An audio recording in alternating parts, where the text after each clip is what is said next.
حەزم کرد بەرێ و چۆن ناو دەرسەکۆشتێ بە سەراتێکی خۆش تامە باسکەم بەو کەسانەی کە شەوانە مێننەوە لێرە. محمد بن يزيد العطار الفسوي، محمد بن يزيد العطار الفسوي رحمتي خوالي بالله، سمعت يعقوب بن سفيان يقول: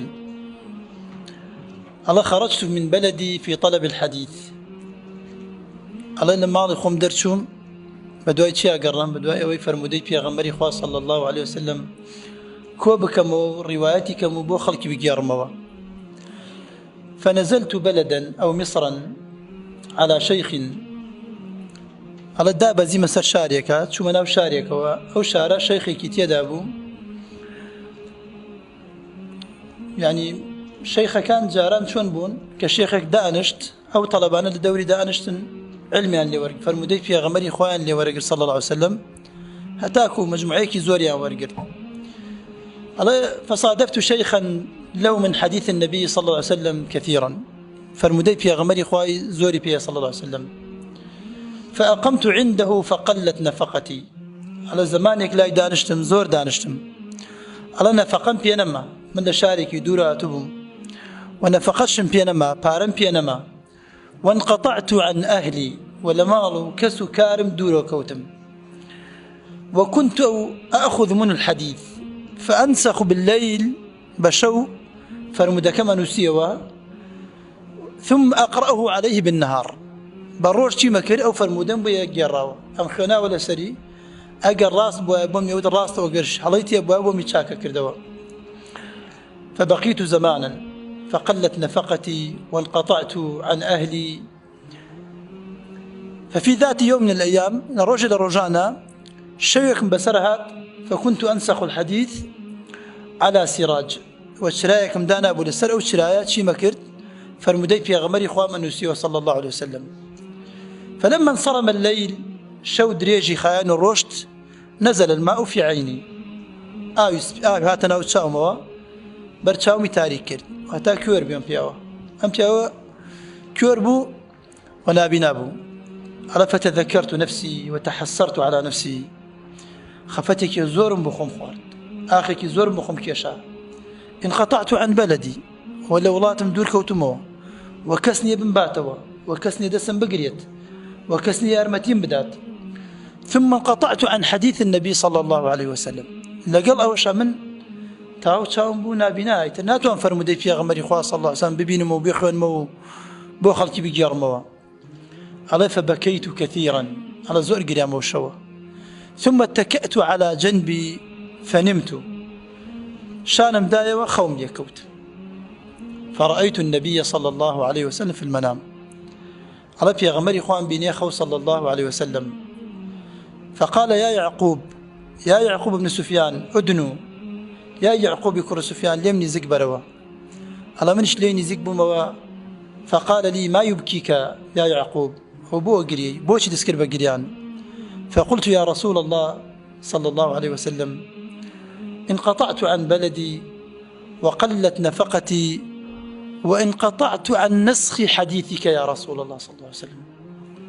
كيف يا غمري إخوة من يكم لولاتي خوم دور كوتمو دوم بارو نفقم بينما توشي هجاريبهم نبارم بي جيانم بي بمسر نبارشم بي بمقرنتو بولاتكي خوم ولا سر أو سر الله أو همنا خوشيش من تاو تشاوم نابي نبو يترناتو أنا يعني اشتيك بنسم فرموديك تو بنسم فرمودي في غمري إخوة بنسم صلى الله عليه وسلم.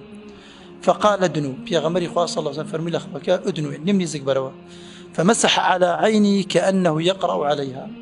الدسنا بان هردو تشاوما كأون ديكتشي كسك الرقيب خان تسر تشاوما عليه. فأبصرت على الله خوكات تشاوم كرايوه، فاستيقظت فإذا أنا مبصر. على هات ما خبره سير يمكن تشاوم مو خوي قراوته عليه. فجعلت أنسخ ثم أقرأ.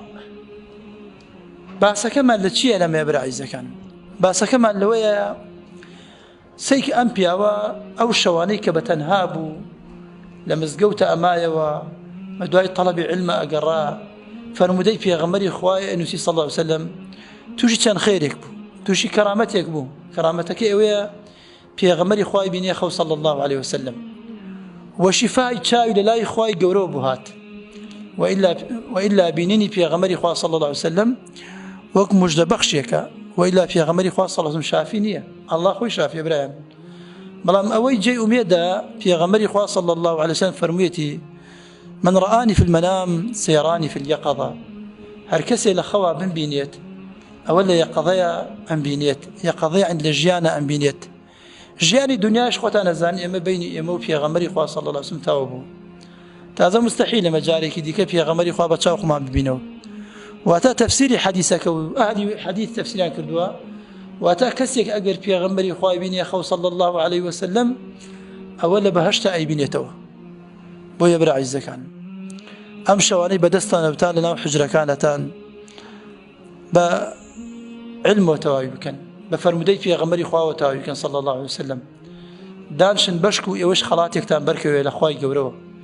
بەشک و ئێوەش ڕۆژی قیامەت بە دیداری پێغەمبەری خوا صلی الله عليه وسلم شاد بن وتصور مەکەن کەسێک شەوان یان ڕۆژانی فقه ڕۆژانی حجرە بەگەڵتەوگە بباتە سەر بگاتە ئەو مەنزیلە ئەو مەرتەبەیە ئەوەندە فەرمودەی پێغەمبەریان نووسی صلی الله عليه وسلم ئەیان خوێندەوە خوای گەورە پاداشتیانی داوە بەشک و برایانی ئەویش خوای گەورە پاداشتان داتەوە ڕۆژانتان شەوانتان بە تەڵەبی علمی شەرعی تاو بکەن ئومەتێک چاوەڕێی ئێوەیەتی ئومەتێک چاوەڕێی ئێوەیەتی تازە ئێمە وا بەرەو پیرێچین برایان ئێوە لە دوای ئێمە دێن ئێوە ئەم علمە ئەگەێنن ئێمە ئەوەندەی ئێمە ئەیگەینێ بەدەست ئێوە ئێوەش ئامانە سەر شانتان بگەنە ئەم ئومەتە بگەنە ئەو خەڵکیە خەڵکی لە تاریکی و دەرکەن بۆ ڕووناکی لە شرکەوە بۆ تەوحید لە بیدعەوە بۆ سنەت لە گومڕاییەوە بۆ هیدایەت ئەمە ئەرکی سەر شانێوەیە برایان بۆیە باشم زانی ئەم بەسەرەتان بۆ باسکەم بەش بێتە پاڵنەرێک و هاندانێک بۆتان